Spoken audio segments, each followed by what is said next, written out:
जय गुरु जी संगत जी, मेरे यूट्यूब चैनल गुरु जी 13 ब्लेसिंग पर आपका हार्दिक स्वागत है। जय गुरु जी। शुक्राना गुरु जी, आप सभी साथ संगत जी को जय गुरु जी। गुरु जी आप सभी पर मेहर बनाए रखें, सरबद्दा बना सरबद्दा बना। संगत जी मैं आशा करती हूँ कि आप सभी स्वस्थ और मस्त होंगे। संगत जी जैसे कि कल आपने सत्संग सुना था, अब उसी का सेकंड पार्ट में आपके साथ आज मैं शेयर कर रही हूँ। और जैसे आप सभी जानते हैं, गुरु जी का पावन ग्रंथ दिव्यावा उसी के सत्संग है, जो कि बड़े ही बहुत प्यारे सत्संग है और हमें बहुत कुछ जीवन में सिखाते हैं संगत जी। और वैसे ही संगत के साथ में वही घटित हो जाता है तो और सोने पर सुहागा हो जाता है। तो संगत जी यहाँ पर कल आपने सुना था कि किस तरीके से कपूर अंकल जी को गुरु जी ने सैनिकों को इकट्ठा कर कर एक जगह इकट्ठा करवाया था और सुनामी से उन सब की रक्षा करी थी। दूसरा आपने सुना था कि किस तरीके से गुरु जी ने अंकल जी को धर्म सूत्र बताए थे, 3 धर्म सूत्र जो कि अनेक अलग अलग धर्मों की पुस्तक पावन पुस्तकों से लिए गए थे, जिसमें पुराण, श्रीमद् भागवत गीता, बाइबल और आपका गुरु ग्रंथ साहिब, ये 4 धार्मिक पुस्तकों के जो श्लोक थे वही गुरुजी ने कपूर अंकल जी को बताए थे रात को 2 बजे, जब वो गुरुजी से आज्ञा लेने के लिए आ रहे थे। तो जब गुरुजी ने उनसे धर्म के बारे में पूछा, अंकल जी ने जो अपने विषय में जो इतना अंकल जानते थे धर्म के विषय में अंकल जी ने वो बताया, तो गुरुजी संतुष्ट नहीं हुए इनकी बातों को सुनकर।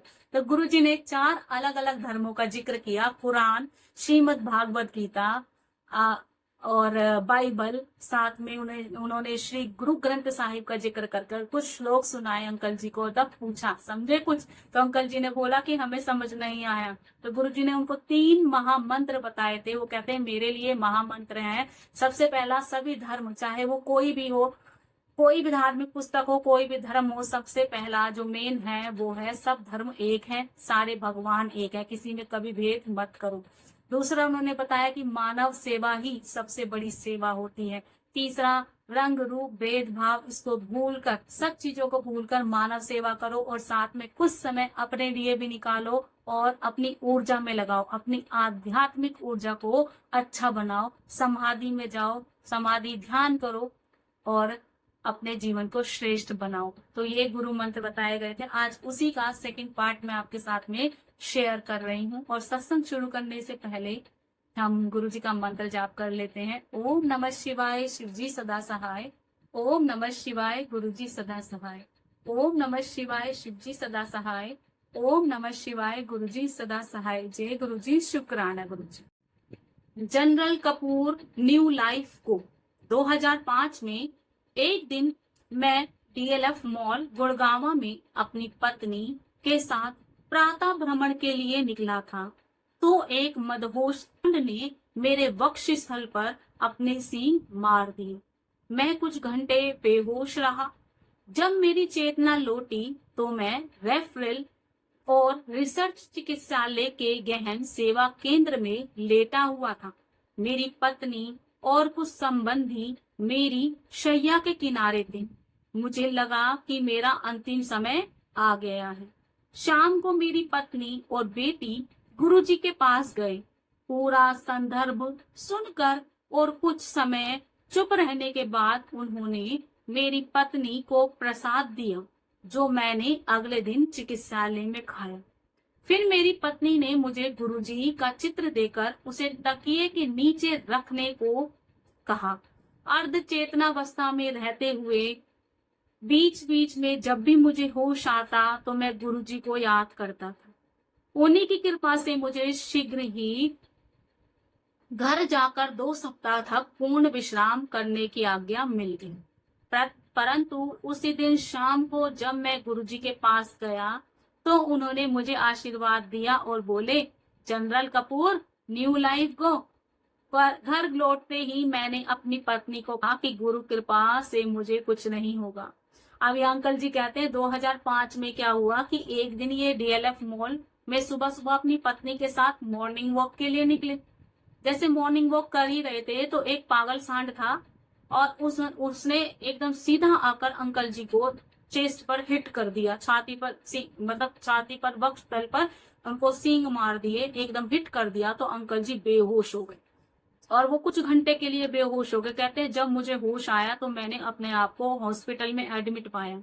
मेरे बेड के चारों तरफ मेरे रिश्तेदार खड़े थे और मुझे देख रहे थे। तो मुझे लगा शायद मेरा अंतिम समय निकट आ गया है। शाम को इनकी पत्नी, अंकल जी की वाइफ और उनकी बेटी जब गुरुजी से पास गए, गुरुजी को सारी घटना बताई, तो गुरुजी ने अंकल जी के लिए एक प्रसाद दिया और अपना एक चित्र दिया, स्वरूप दिया। अंकल जी कहते हैं कि वो जब प्रसाद जो दिया गया था, अंकल जी ने उसको अगले दिन खाया, क्योंकि शाम को मिलने गई थी, और नेक्स्ट डे उन्होंने वो प्रसाद अंकल जी को दिया। अंकल जी ने वो प्रसाद खाया नेक्स्ट डे, और जो गुरुजी ने स्वरूप दिया था वो अंकल जी के बेड के जो तकिया था उसके नीचे रख दिया गया। जब पिलो के नीचे वो रखा गया, अंकल जी कहते हैं जब जब मैं बेहोश होता था मुझे नहीं पता, लेकिन जब मुझे होश आता था तो मैं गुरुजी को तुरंत याद करता था, और गुरुजी की कृपा से ही मुझे जल्दी छुट्टी मिल गई और घर पर मुझे भेज दिया गया, लेकिन मुझे 2 हफ्ते के लिए बेड रेस्ट बोल दिया गया। अंकल जी बताते हैं कि थोड़े समय के बाद जब ये गुरुजी से मिले तो गुरुजी ने इनको आशीर्वाद दिया, जनरल कपूर न्यू लाइफ को, मतलब तुम्हें नया जीवन मिल गया है, जियो। अंकल जी ने जब ये बात अपनी पत्नी को बताई तो बोला कि अंकल जी ने बोले कि गुरुजी की कृपा से मुझे नया जीवन मिल गया है, अब मुझे कुछ नहीं होगा। इस घटना का वर्णन करते हुए मुझे एक और प्रसंग याद आ रहा है। मार्च 1999 में मैंने पहली बार उनके दर्शन किए थे। बैठने के कुछ देर बाद उन्होंने मुझे अपने पास बुलाया और प्रश्न किया कि मैं उनके बारे में कब से जानता हूँ। मैंने उत्तर दिया कि 1995 से। उन्होंने शरारती मुस्कान देते हुए पूछा कि मैं उस समय क्यों नहीं आया। मैं निरुत्तर था और मुझे कुछ कहना सूझ भी नहीं रहा था। गुरुजी ने अपनी चमकती आंखों से मेरी ओर देखा और बोले कि यही मेरी नियति रही होगी।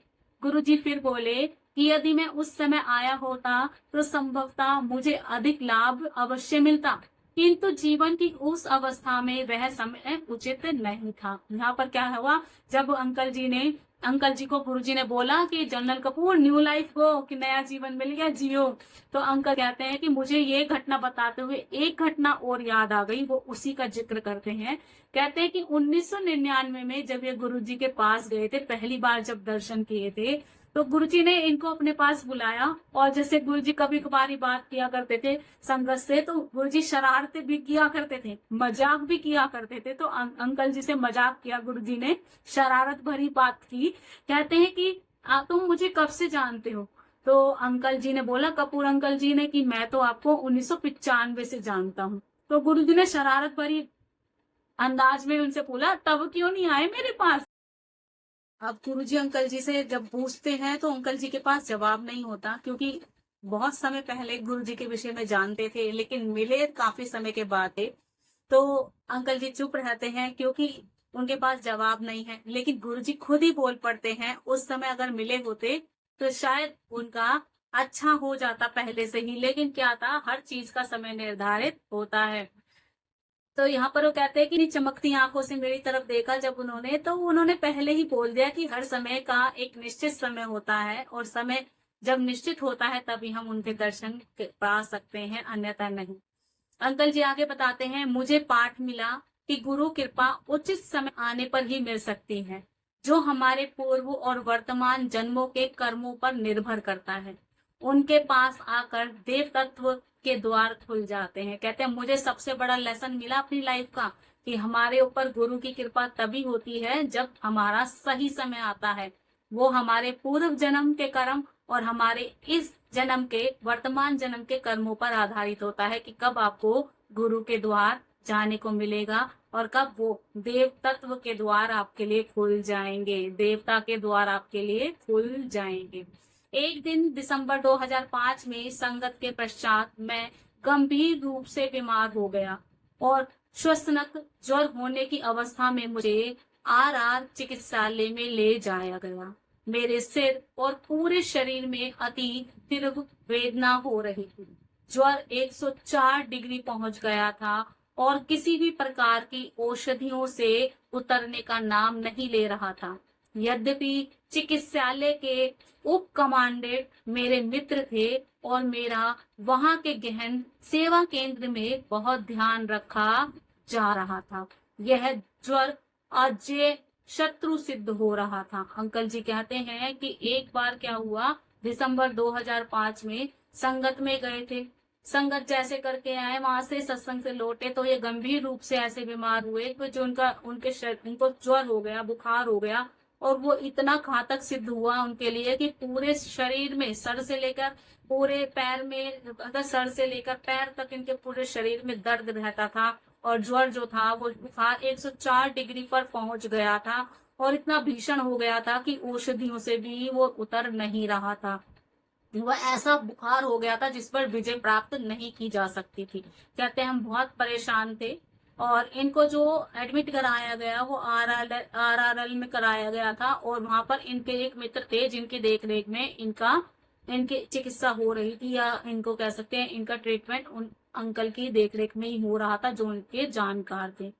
एक बार पुनः मैंने गुरुजी से, जो सदा मुझे विपत्तियों से और वेदना से मुक्त कराते आए हैं, विनती करी।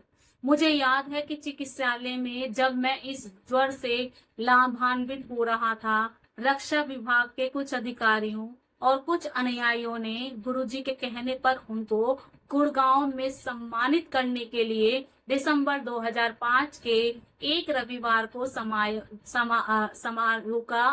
समारोह का आयोजन किया था। अंकल जी कहते हैं कि मैंने गुरुजी से हमेशा की तरह विनती की, और हमेशा जब विनती की जाती है तो भगवान क्यों नहीं सुनते, तो वही हुआ उनके साथ में। कहते हैं मुझे याद है कि चिकित्सालय में जब इनको ज्वर था और उनको लाभ हो रहा था, जब इनको फायदा हुआ उस चीज का, तो अंकल जी कहते हैं रक्षा विभाग के कुछ अधिकारियों ने और कुछ उनके अनुयायियों ने, जो गुरुजी को जानते थे, गुरुजी के कहने पर उनको गुड़गांव में सम्मानित करने के लिए दिसंबर 2005 के एक रविवार को समारोह का आयोजन करवाया। सैनिक चिकित्सालय में एक निमोनिया के लाभान्वित होते हुए रोगी को, जिसका जीवन रक्षक यंत्रों के माध्यम से उपचार हो रहा हो, बाहर निकलना अति कठिन है।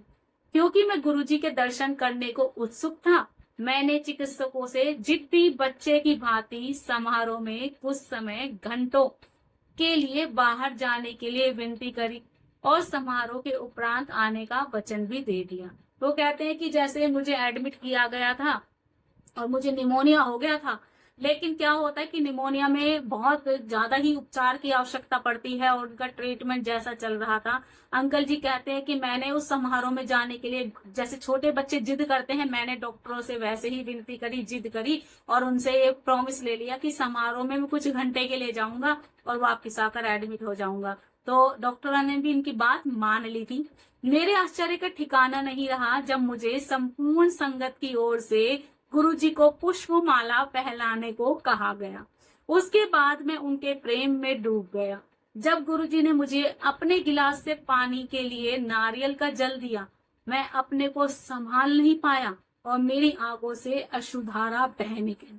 मैं उस गिलास को अपने मस्तक से स्पर्श करके, और उसका पूरा जल जो गुरुजी पी रहे थे, पी गया।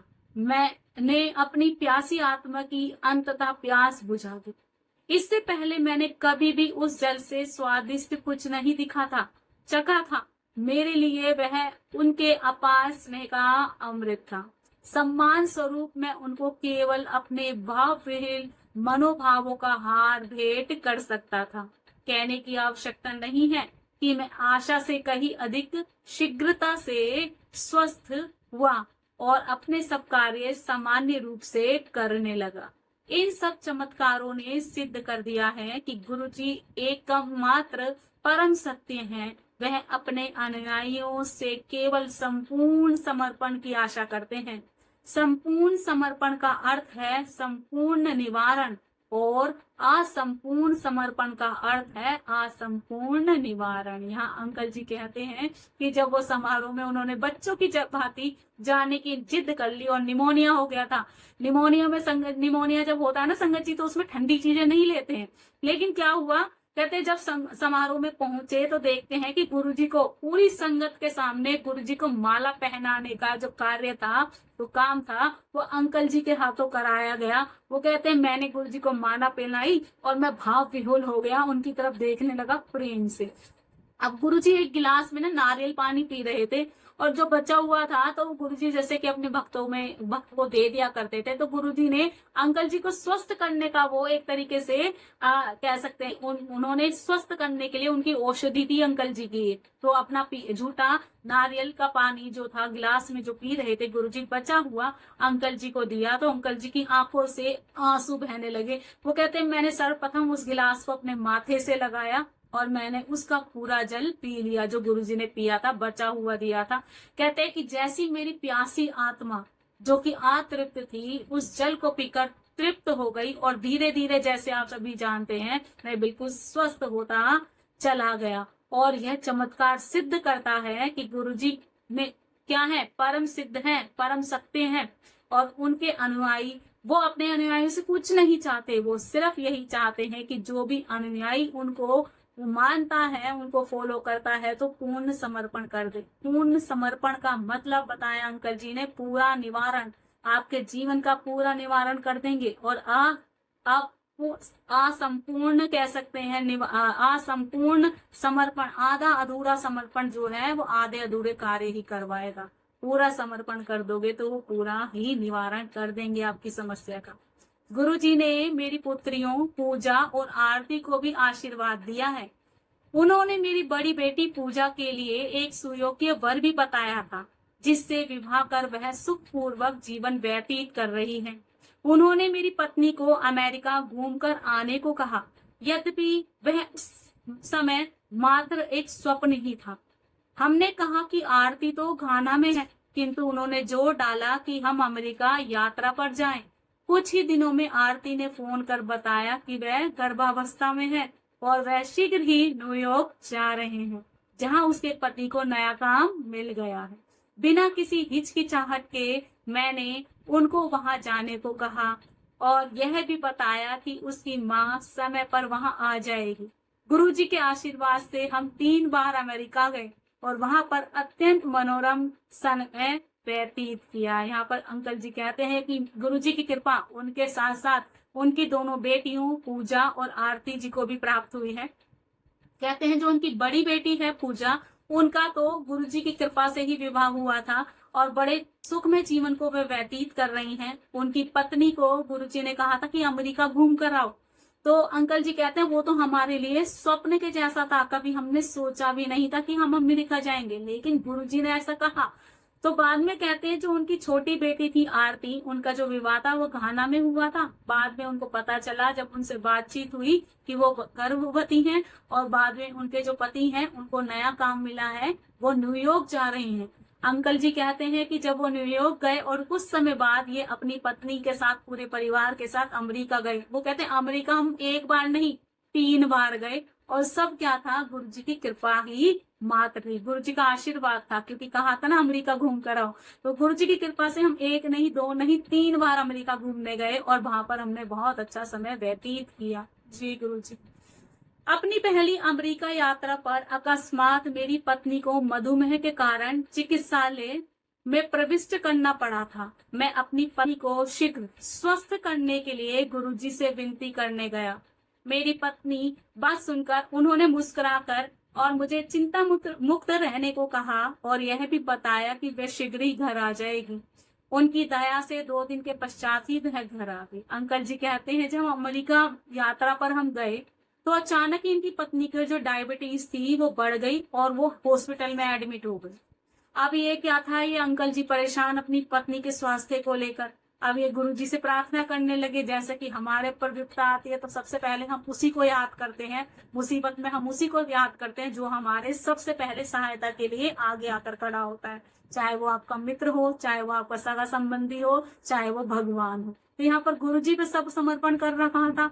तो गुरुजी के आगे उन्होंने विनती करी तो गुरुजी ने मुस्कुराकर उनको कहा कि चिंता मुक्त रहो, सब कुछ ठीक हो जाएगा। और शीघ्र ही वह 2 दिन तक की वो हॉस्पिटल में रही और उसके बाद वो स्वस्थ होकर घर पर आ गई। जय गुरु जी। आगे अंकल जी लिखते हैं, कमल चरणों। गुरु जी की पवित्र अनुकंपा से अंधे देख सकते हैं, लंगड़े नृत्य कर सकते हैं, जनशक्तिहीन को संतान हो सकती है, मानसिक और शारीरिक रोगियों की मुस्कान लौट आती है, और पुनः जीवन का आनंद आरंभ कर देते हैं। उन्होंने अपने अनुयायियों को एड्स, कैंसर और हृदय के रोगों से मुक्त किया है। चिकित्सालयों में जीवन रक्षा उपकरणों पर रह रहे रोगियों को नव जीवन प्रदान किया है। इस कलयुग में शिव अवतार के अन्यथा कोई और शक्ति सादी सी चाय और लंगर के रूप में प्रसाद से अपने भक्तों का भला नहीं कर सकती। उनके भक्त अत्यंत विश्वास से अपनी समस्त भाव समस्याओं से मुक्त होने के लिए यह प्रसाद संगत में ग्रहण करते हैं और सत्संग सुनते हैं। अंकल जी कहते हैं गुरु जी की कृपा तो अंधों को भी देखने योग्य बना देती है। लंगड़े भी, जिनके पैर नहीं है, वो भी नृत्य करने लग जाते हैं। जिनको संतान उत्पत्ति नहीं होती वो भी संतान उत्पन्न कर सकते हैं। रोगियों को जो है उनके चेहरे पर मुस्कान ले आते हैं, पुनः जीवन प्रदान करते हैं। उन्होंने एड्स, कैंसर और हृदय रोग जैसे रोगियों को भी बिल्कुल ठीक किया है। चिकित्सालयों में लेटे हुए उपकरणों पर जो जी रहे हैं उन रोगियों को भी ठीक किया है। वो सच में कलयुग के शिव हैं, जो सिर्फ एक चाय मात्र और लंगर मात्र से सबको बिल्कुल स्वस्थ करते आ रहे हैं। जय गुरु जी, शुक्राना गुरु जी। लोग उनका सत्संग सुनते हैं और उनका लंगर ग्रहण करते हैं, उसी में उनका कल्याण हो जाता है। मेरे जैसे सैनिक के लिए पीड़ित, विकलांग, जरूरतमंद, वंचित और योग्य परंतु असक्षम, विलक्षण किंतु भयभीत की सहायता का ब्रह्मास्त्र उन्होंने गुरुजी के मंदिर का द्वार दिखाना है। निवारण की निर्मल, स्वच्छ और दिव्य आशीर्वाद की तरंगे गुरुजी के कमल चरणों से परम शांति के अथाह सागर, धीरता, आनंद और ज्ञान के दीपक की नदी का स्वरूप लेकर प्रभावित हो सकती हैं, होती हैं। यह अंकल जी कहते हैं कि मेरे जैसे सैनिक के लिए जो पीड़ित है, विकलांग है, जरूरतमंद है, जो वंचित है और जो कुछ भी पाने में असक्षम है, उनको गुरुजी का द्वार दिखाना ही सबसे परम लक्ष्य है। और उनके चरण कमलों से जो दिव्य आशीर्वाद उनसे जो प्राप्त हो रहा है, उनके चरण कमलों की जो बैठकर परम शांति का अनुभव होता है और आनंद की प्राप्ति होती है, ज्ञान के दीपक जलते हैं और नदी के रूप में उनका जो आशीर्वाद जहाँ से बड़े मंदिर से प्रभावित हो रहा है, वहां पर भेजना हमारा प्रथम उद्देश्य है। हमारे सुकर्म और अनोखे भविष्य के कारण हम आदरणीय गुरुजी की पवित्र अनुकरण कर सकते हैं।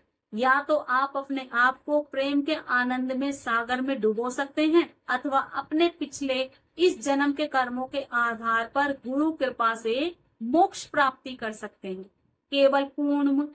केवल पूर्ण आत्म समर्पण करने मात्र से इस विशाल सागर में डुबकी लगाकर प्रत्येक जन्म में गुरु जी की छत्र छाया का अनुभव कर सकते हैं।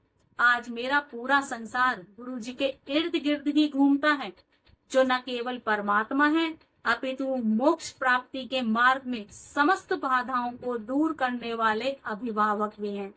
मेरे जैसे नश्वर के लिए उनकी स्फूर्तिदायक सुगंध और उनकी उपस्थिति प्रेरणा के स्रोत है। परम पूजनीय गुरु जी सर्वशक्तिशाली, सर्वज्ञाता और सर्व विद्यमान है।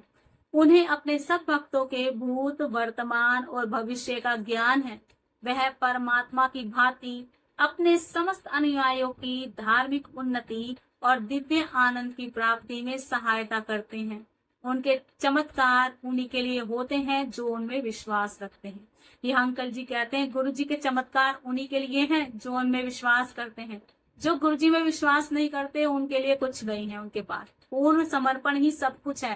पूरा समर्पण कर दोगे तो सब कुछ प्राप्त होगा। मेरा जीवन तो गुरु जी के इर्द गिर्द ही घूमता है, क्योंकि वो समस्त बाधाओं को दूर करने वाले हैं। हमारे जैसे माता पिता, हमारे अभिभावक हमारे कष्टों को, बीमारियों को, परेशानियों को हमसे दूर करते हैं, ऐसे ही गुरु जी हमारे साथ भी करते हैं। वो भी हमारे रक्षक हैं, हमारे अभिभावक के जैसे। वो हमारे जैसे नश्वर जो कि कभी भी नष्ट हो सकते हैं, उनके जीवन में स्फूर्तिदायक सुगंध भरते हैं। उनकी उपस्थिति का वो स्रोत है। उनकी खुशबू आना, उनकी उनको महसूस करना, उनका अनुभव करना हमारे लिए, हमारे नश्वर शरीर को एक तरीके से स्फूर्ति देने के लिए है। पूजनीय गुरुजी सर्वशक्तिशाली है, सर्वज्ञ है, सब कुछ जानते हैं। वो हमारा भूत, वर्तमान और भविष्य सब कुछ जानते हैं और उसी पर आधारित वो हमें समय समय पर रास्ता भी दिखाते रहते हैं। भव सागर पार कराने के लिए अच्छे कर्मों से स्फुटित होकर सकारात्मक किरणों और सादर गुरुजी में अविचल आस्था बनाए रखने की आवश्यकता है।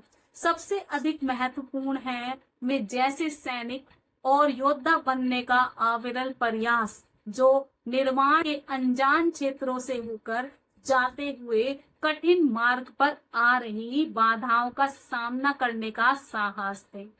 अत्यंत नम्रता से मैं परम पूजनीय आदरणीय गुरुजी के कमल चरणों में नमन और उनका अभिनंदन करता हूँ। जय गुरुजी, शुक्राना गुरुजी। बहुत ही प्यारा सत्संग था संगत जी। और किस तरीके से कपूर जन्नत अंकल ने गुरुजी का बखान किया है कि एक सैनिक के जीवन को किस तरीके से गुरुजी ने, कि वो परिस्थितियों से सामंजस्य करना सीख गए थे, जीना ही भूल गए थे कि जैसा चला आ रहा है चल रहा है, लेकिन गुरुजी ने कैसे उनके जीवन में जाकर प्रवेश किया और यू टर्न उनकी लाइफ कर दी, बदल गई जिंदगी। तो यही सब बताया गया सत्संग में। और जब जब हम गुरुजी पर पूर्ण समर्पण करते हैं, पूरा समर्पण कर देते हैं, सब कुछ उन पर न्यौछावर कर देते हैं, सब उन पर छोड़ देते हैं, तभी हमारे जीवन में चमत्कार होते हैं। और चमत्कार उन्हीं के साथ होते हैं जो अपने प्रभु पर सच्चा विश्वास करते हैं। जो विश्वास ही नहीं करते, उनके जीवन पर चमत्कार हो या ना हो उसका हमें ज्ञात नहीं, लेकिन जो पूरा समर्पण अपने गुरु को कर देते हैं कि जो आपको करना है आप कीजिए, जैसा चलाओगे आप चलाइए, अब हमारे हाथों में कुछ नहीं है। और मैं आज अपनी वाणी को नहीं विराम दूंगी। जय गुरु जी, शुक्राना गुरु जी। जय जय गुरु जी।